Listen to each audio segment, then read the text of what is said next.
नमस्कार दोस्तों, स्वागत है आपका यंग टाइम न्यूज में। तो वीडियो को अंत तक जरूर देखिए और अगर चैनल पर नए हैं तो सब्सक्राइब करके बेल आइकन दबा दीजिए रोजाना ऐसी ताजा खबरों के लिए। प्रधानमंत्री मोदी ने आज आत्मनिर्भर भारत का नया ब्लूप्रिंट पेश किया। जीएसटी रिफॉर्म, स्वदेशी अभियान और नागरिक देव भव जैसे मंत्रों पर जोर दिया। अब सरकार का फोकस देश में बने उत्पादों को बढ़ावा देना और जनता को राष्ट्र निर्माण में भागीदार बनाना है। यह कदम भारत को और मजबूत बनाने की दिशा में बढ़ाया गया एक बड़ा कदम है। राहुल गांधी के हालिया बयान के बाद कांग्रेस पार्टी राजनीतिक घेराबंदी में आ गई है। विपक्षी दलों ने इस पर कड़ी प्रतिक्रिया दी, जबकि कुछ कांग्रेस नेताओं ने सफाई देते हुए कहा कि राहुल के बयान को तोड़ा मरोड़ा गया है। पार्टी नेतृत्व ने बैठक बुलाकर रणनीति पर चर्चा की है। सोशल मीडिया पर भी इस मुद्दे पर गर्मागर्म बहस जारी है। इंदौर के मशहूर डांसिंग कॉप राधिका के विवाद में फंसते नजर आ रहे हैं। एक लड़की को होटल बुलाने के आरोप के बाद अब राधिका का नया वीडियो वायरल हो गया है। सोशल मीडिया पर मामला तेजी से फैल रहा है और जांच की मांग उठ रही है। लोग हैरान हैं कि ये मामला आखिर सच है या साजिश। हिमाचल और पंजाब इस वक्त भीषण आपदा से जूझ रहे हैं। कहीं बाढ़ तो कहीं भूस्खलन। दोनों राज्यों के मंत्रियों का आरोप है कि केंद्र सरकार से अब तक कोई ठोस मदद नहीं मिली। लोग राहत की आस में हैं, लेकिन सरकारी स्तर पर तालमेल की कमी नजर आ रही है। दिल्ली में बड़ी गैंगवार की साजिश को पुलिस ने नाकाम कर दिया है। सनी साई गैंग के 2 शार्प शूटर गिरफ्तार किए गए हैं। दोनों किसी बड़ी वारदात को अंजाम देने वाले थे। पुलिस को इनके पास से हथियार भी मिले हैं। जांच जारी है और हो सकता है इसमें और भी नाम सामने आए। टीम इंडिया के स्टार गेंदबाज जसप्रीत बुमराह और वरुण चक्रवर्ती की वापसी से एशिया कप में जोश बढ़ गया है। भारत ने पहले गेंदबाजी चुनी। टॉस के बाद एक बार फिर सुर्खियां बनी जब सूर्य कुमार यादव ने पाकिस्तान कप्तान से हाथ नहीं मिलाया। फैंस इस पर अलग अलग प्रतिक्रियाएं दे रहे हैं। सोशल मीडिया पर चर्चा तेज है। पीएम मोदी ने कहा कि जीएसटी रिफॉर्म से रोजमर्रा की 99% चीजें अब सस्ती होंगी।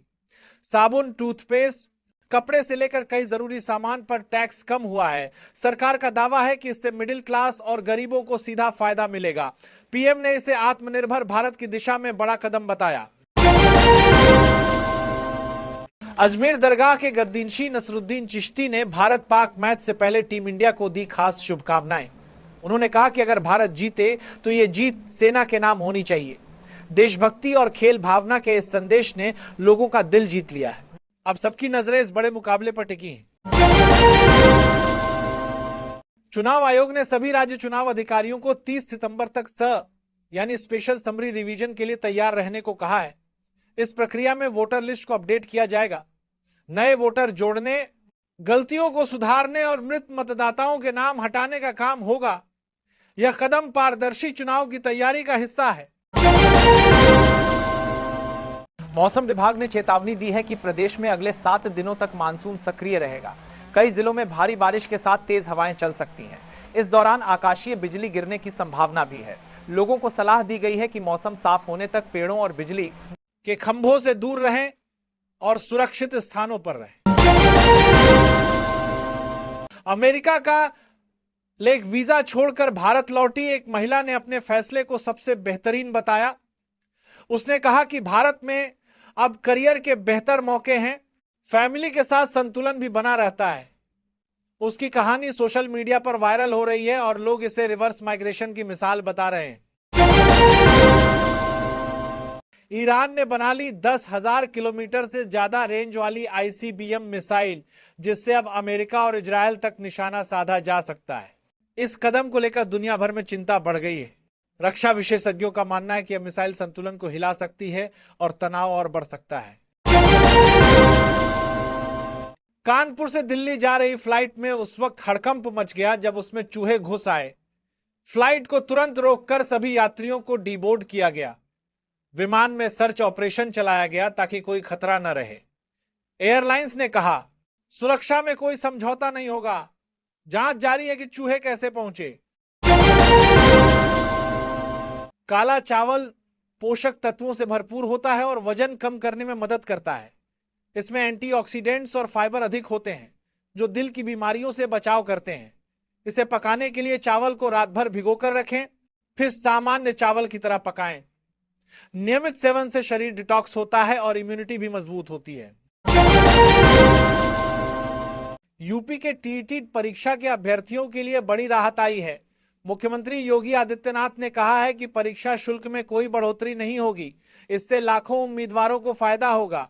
योगी सरकार ने शिक्षा क्षेत्र में सुधार और परीक्षा के अभ्यर्थियों के लिए युवाओं को सपोर्ट देने की प्रतिबद्धता जताई है। उत्तर पूर्व में पाकिस्तान और बांग्लादेश की साजिश से देश की सुरक्षा एजेंसियां सतर्क हो गई हैं। मणिपुर में असम राइफल्स पर हुए हमले के बाद इनपुट मिले हैं कि कुछ बाहरी ताकतें अशांति फैलाने की कोशिश कर रही हैं। अब पूरे नॉर्थ ईस्ट में अलर्ट जारी कर दिया गया है। बगराम वायुसेना अड्डे को लेकर अमेरिका के पूर्व राष्ट्रपति ट्रंप की धमकी पर तालिबान ने जवाब दिया है। तालिबान ने अमेरिका को सलाह दी है कि वे अफगानिस्तान से अपना सैन्य आधार जल्द हटाएं। उन्होंने कहा कि विदेशी सैनिकों की मौजूदगी से क्षेत्र में शांति नहीं आ सकती। हालात तनावपूर्ण बने हुए हैं। अक्षय कुमार की आने वाली फिल्म हैवान में साउथ सुपरस्टार मोहनलाल की एंट्री कंफर्म हो गई है। डायरेक्टर प्रियदर्शन ने कहा कि मोहनलाल का रोल कहानी के लिए बेहद खास होगा और उनका किरदार फिल्म को नया मोड़ देगा। अमेरिका का लेक वीजा छोड़कर भारत लौटी एक महिला ने अपने फैसले को नेपाल में हाल ही हुए आंदोलन के बाद अब काठमांडू ने चीन के साथ रिश्ते गहराने की पहल शुरू की है। इसी कड़ी में काठमांडू और ग्वांगझू के बीच सीधी फ्लाइट शुरू की गई है। इसे दोनों देशों के बीच बढ़ते आर्थिक और कूटनीतिक सहयोग का संकेत माना जा रहा है। भारत भी इस पर नजर रखे हुए है। यूके, ऑस्ट्रेलिया और कनाडा ने फिलिस्तीन को अलग देश की मान्यता दे दी है। इस फैसले से इजरायल नाराज हो गया है। पीएम नेतन्याहू ने कहा कि यह फैसला शांति नहीं, युद्ध को बढ़ावा देगा। उन्होंने इन देशों को चेतावनी दी है कि इससे रिश्ते बिगड़ सकते हैं। अब देखना होगा दुनिया क्या रुख लेती है। देश के कई राज्य कर्ज के बोझ तले दबते जा रहे हैं। बीते 10 सालों में वेतन, पेंशन और ब्याज भुगतान पर खर्च 2.5 गुना बढ़ चुका है। इससे विकास कार्यों पर असर पड़ रहा है। एक्सपर्ट्स का कहना है कि अगर खर्च यूं ही बढ़ता रहा तो कई राज्यों की आर्थिक हालत और बिगड़ सकती है। बीजेपी ने कांग्रेस पर आरोप लगाया है कि वह हिंदुओं को बांटने की साजिश रच रही है। कर्नाटक में कास्ट सर्वे को लेकर बीजेपी ने कांग्रेस की नीति पर तीखा हमला किया है। बीजेपी का कहना है कि कांग्रेस समाज में मतभेद बढ़ाकर अपनी राजनीति मजबूत करना चाहती है। इस विवाद ने राजनीतिक माहौल को और गर्मा दिया। हिसार में मुख्यमंत्री ने कहा कि राज्य में 27 टोल नाके बंद कर दिए गए हैं, जिससे आम जनता को राहत मिलेगी। उन्होंने प्रादेशिक सड़क उत्थान परियोजना का शुभारंभ किया।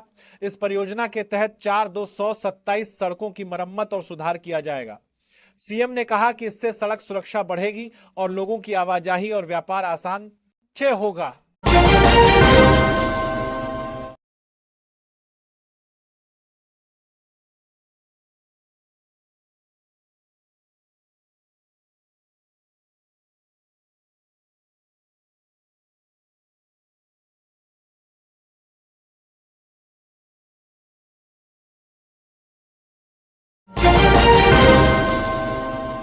जम्मू कश्मीर के उधमपुर क्षेत्र में सुरक्षा बलों और आतंकवादियों के बीच मुठभेड़ शुरू हो गई है।